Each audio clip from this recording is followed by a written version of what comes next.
നമസ്കാരം. UDF സർക്കാർ അധികാരമേറ്റ് മുഖ്യമന്ത്രി വി.ഡി. സതീശൻ സംസ്ഥാനത്തിന്റെ കടക്കണി മാറ്റാൻ രാപ്പകലില്ലാതെ കഷ്ടപ്പെട്ട് കന്നി ബജറ്റ് അവതരിപ്പിച്ചുകൊണ്ടിരിക്കുന്ന ഈ ഒരു സുപ്രധാന ദിവസങ്ങളിൽ പെരുന്നയിലെ NSS ആസ്ഥാനത്ത് നിന്നും ഒരു പുതിയ രാഷ്ട്രീയ വിലാപം ഉയരുകയാണ്.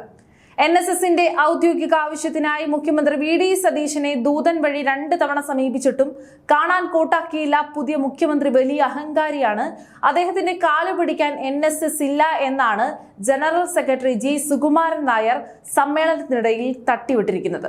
അല്ല സുകുമാരൻ നായർ സാറേ, കേരളത്തിന്റെ മുഖ്യമന്ത്രി വി.ഡി. സതീശൻ ഈ ദിവസങ്ങളിൽ സംസ്ഥാനത്തിന്റെ ബജറ്റും ധനകാര്യ പുനഃക്രമീകരണവുമായി എത്രമാത്രം തിരക്കിലാണെന്ന് കൊച്ചുകുട്ടികൾക്ക് വരെ അറിയാം.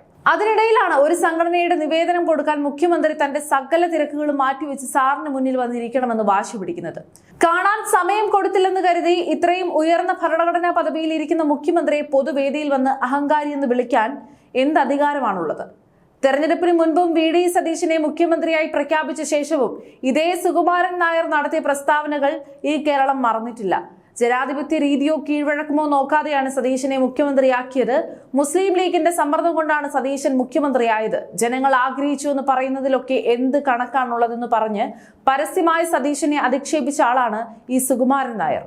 പണ്ട് വി.ഡി. സതീശൻ പ്രതിപക്ഷ നേതാവായിരുന്നപ്പോൾ സാമുദായിക നേതാക്കളുടെ തിണ്ണനിറങ്ങാൻ താനില്ല എന്ന് നെഞ്ചു വിരിച്ചു പറഞ്ഞത് ഇന്നും ജനങ്ങൾ മറന്നിട്ടില്ല. അന്ന് സതീശനെ തിണ്ണനിറങ്ങി എന്ന് പറഞ്ഞ് ആക്ഷേപിച്ച ഇതേ സുകുമാരൻ നായരാണ് ഇപ്പോൾ അദ്ദേഹം മുഖ്യമന്ത്രിയായപ്പോൾ കാണാൻ വേണ്ടി 2 തവണ ദൂതന്മാരെ വിട്ട് കെഞ്ചുന്നത്. സുകുമാരൻ നായരെ കാണാൻ പറ്റിയില്ലെങ്കിൽ സതീശൻ അഹങ്കാരിയാകും. സുകുമാരൻ നായർ പറയുന്നത് കേട്ട് സാമുദായിക നേതാക്കളുടെ തിണ്ണനിറങ്ങാൻ ചെന്നാൽ സതീശൻ വിനീതനാകും. എന്തൊരു വിചിത്രമായ ന്യായമല്ലേ? മുഖ്യമന്ത്രിയെ പൊതുജനങ്ങൾക്ക് കാണാൻ കൃത്യമായ സമയമുണ്ട് സുകുമാരൻ നായരെ. ആ സമയത്ത് ഒരു സാധാരണ പൗരനെ പോലെ പോയി നിവേദനം കൊടുക്കാൻ സാറിന് എന്താണ് മടി? അതിന് വരാതെ പ്രത്യേക VIP പരിഗണന വേണമെന്ന് വാശി പിടിക്കുന്ന നിങ്ങളെയാണോ അതോ സ്വന്തം കടമ നിർവഹിക്കുന്ന മുഖ്യമന്ത്രിയെയാണോ അഹങ്കാരി എന്ന് വിളിക്കേണ്ടത്?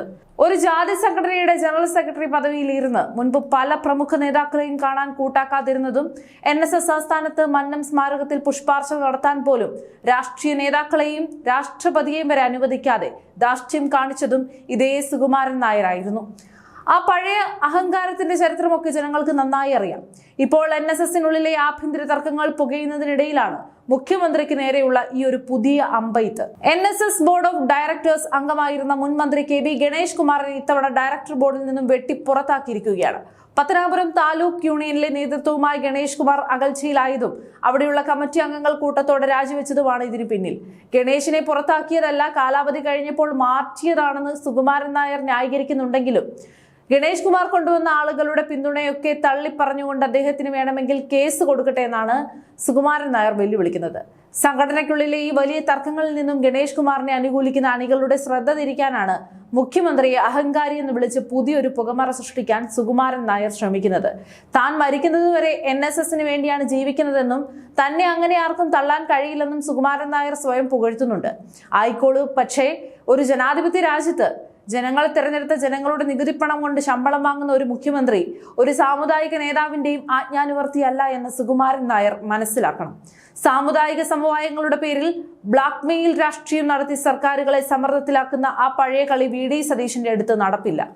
ഈ ബജറ്റിൽ പോലും തിരുവിതാംകൂർ ഭാഗത്തുള്ള നായർ സാമുദായിക സാംസ്കാരിക പ്രവർത്തനങ്ങൾക്കായി കോഴിക്കോട് നായർ കൾച്ചറൽ പാർക്കിന് 50 കോടി രൂപ വകയിരുത്തിയത് ഉൾപ്പെടെയുള്ള മികച്ച വികസന നയങ്ങളാണ് മുഖ്യമന്ത്രി വി.ഡി. സതീശൻ മുന്നോട്ട് വെച്ചിരിക്കുന്നത്.